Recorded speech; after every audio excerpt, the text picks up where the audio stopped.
Let's turn now to the former acting Secretary of Department of Homeland Security under President Trump, Chad Wolf. Chad, it's good to have you back on the program this morning. As Jorge was just laying out, House Speaker Johnson is headed down to Eagle Pass tomorrow, along with dozens of other Republican lawmakers. In the past, we have seen a lot of Republican delegations at the border throughout the course of this Biden presidency. What does Johnson need to do tomorrow to make this trip a success rather than just a photo op? Yeah, I think first and foremost, I think the speaker needs to talk to the Border Patrol, the agents, the men and women down there working day in and day out. All of them are career agents that have spent significant time down there. So he needs to understand from them what are the tools that they need to do their job, and what are the policies in place that they have seen to be effective over their career. And that could be decades. That could span multiple administrations. So really asking the individuals, the boots on the ground down there, what's most effective to secure that border. And I think if he does that, and the other members of the delegation do that, they'll come back to D.C. with a number of ideas and a number of things to press the Biden administration to do more of. Yeah, and also the other thing I wanted to ask you about and take your temperature on, Speaker Johnson sent a letter to President Biden, right before the holiday recess, asking for the president to please use your executive powers available to you under existing immigration law to stem the crisis at the border. And Johnson went off to list a number of things the president could do now before some sort of supplemental aid package is approved by Congress.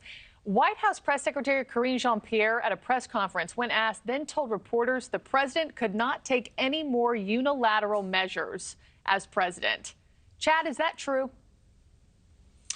It's simply not true. There's a number of authorities that both the president and the DHS secretary have that they're not utilizing today. So if they want to address the crisis at the border, they could do that starting tomorrow, utilizing a number of authorities and a number of policies that have been proven effective in the past. So they can do that. So I agree with the speaker here. Before Congress, which is my position, before Congress gives them new authorities, passes new legislation, the administration needs to be honest with the American people and say there are things that we can do now to help secure the border before new legislation is passed. Because if I'm an average American sitting in the middle of the country saying, why should we pass new legislation and give the secretary and the president new authority if they're not using the authority that they have today? So I think it's a really important point.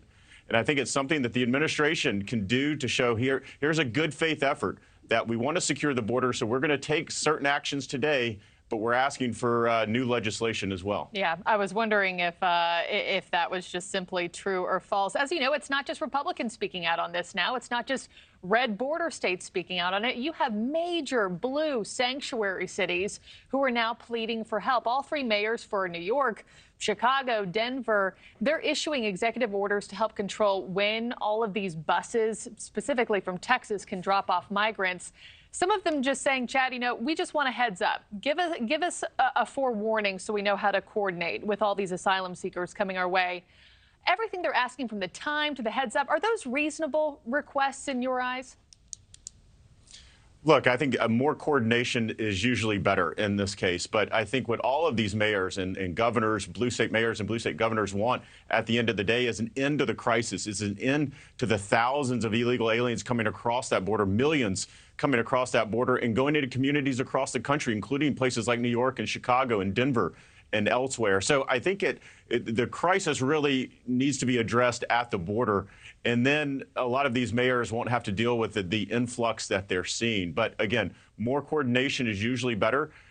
They need more resources, but we won't solve this problem by simply providing more and more funding to house more and more of these illegal aliens in cities across the country. That will not solve the problem. And unfortunately, that has been the Biden administration's approach over the last 3 years, and it's only gotten worse. Thank you for watching. Go to newsnationnow.com to find NewsNation on your television provider. And don't forget to click the red subscribe button below to get more of NewsNation's fact-driven, unbiased coverage.